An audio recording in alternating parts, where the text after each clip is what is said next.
ക്രിസ്തുവിൻ്റെ സമാധാനം നിങ്ങളോടുകൂടെ ഉണ്ടായിരിക്കട്ടെ.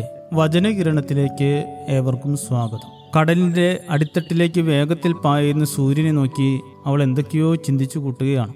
ഇടയ്ക്കിടയ്ക്ക് തിരയുടെ മുൻപിൽ മണലിൽ കളിക്കുന്ന കുട്ടിയിലേക്ക് അവളുടെ ശ്രദ്ധ പതിയും. കുറച്ചു കാലങ്ങൾക്ക് മുൻപ് എന്ത് സന്തോഷത്തോടെയാണ് 3 പേരും കൂടി കടൽ കാണാനും സായാഹ്നം ചെലവഴിക്കാനും എത്തിയിരുന്നത്.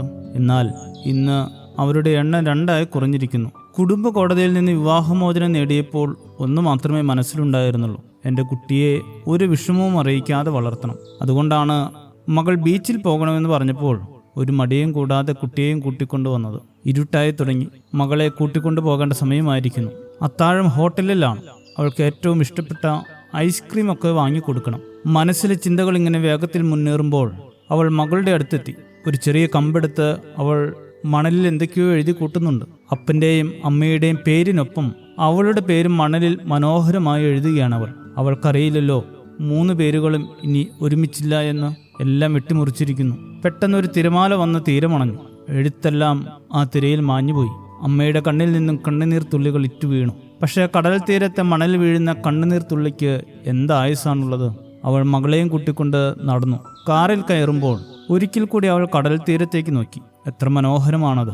എല്ലാം സ്വീകരിക്കുന്ന കടൽ തീരം. എത്ര വേദനകൾ മണലിൽ എഴുതിയാലും ഒരു തിര കൊണ്ട് അതിനെയെല്ലാം മായ്ച്ചു കളയുവാൻ നിമിഷങ്ങൾ മതി.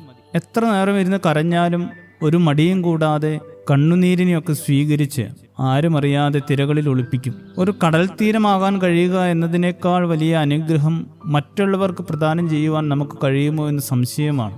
മറ്റുള്ളവരുടെ വേദനകളെയും സങ്കടങ്ങളെയും കണ്ണുനീരുകളെയും ഒരു മടിയും കൂടാതെ സ്വീകരിക്കുവാനും ആരും അറിയാതെ അവയൊക്കെ മായ്ച്ചു കളയാനും സാധിക്കുന്ന ഒരു കടൽ തീരമാകാൻ കഴിഞ്ഞാൽ അതാണ് മറ്റുള്ളവർക്ക് ഈ ജീവിതത്തിൽ ചെയ്തു കൊടുക്കാൻ കഴിയുന്ന ഏറ്റവും വലിയ പുണ്യം. വിശപ്പുള്ളവനോട് നീ താല്പര്യം കാണിക്കുകയും കഷ്ടത്തിലിരിക്കുന്നവനെ തൃപ്തി വരുത്തുകയും ചെയ്യുമെങ്കിൽ നിന്റെ പ്രകാശം ഇരുളിൽ ഉദിക്കും. നിന്റെ അന്ധകാരം മധ്യാഹ്നം പോലെയാകുമെന്ന് യെശയ്യാ പ്രവാചകന്റെ പുസ്തകം 58:10 പറയുന്നു.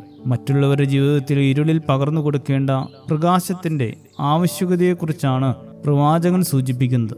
മറ്റുള്ളവരുടെ വേദനകളെയും പ്രയാസങ്ങളെയും കണ്ണുനീരുകളെയും സ്വീകരിക്കുവാനും ആരും അറിയാതെ അവയെ പരിഹരിക്കുവാനും കഴിയുന്ന നല്ല കടൽ തീരങ്ങളാകുവാൻ ഏവർക്കും ഇടയാകട്ടെ. ശുഭദിനം നേരുന്നു. ദൈവം അനുഗ്രഹിക്കട്ടെ.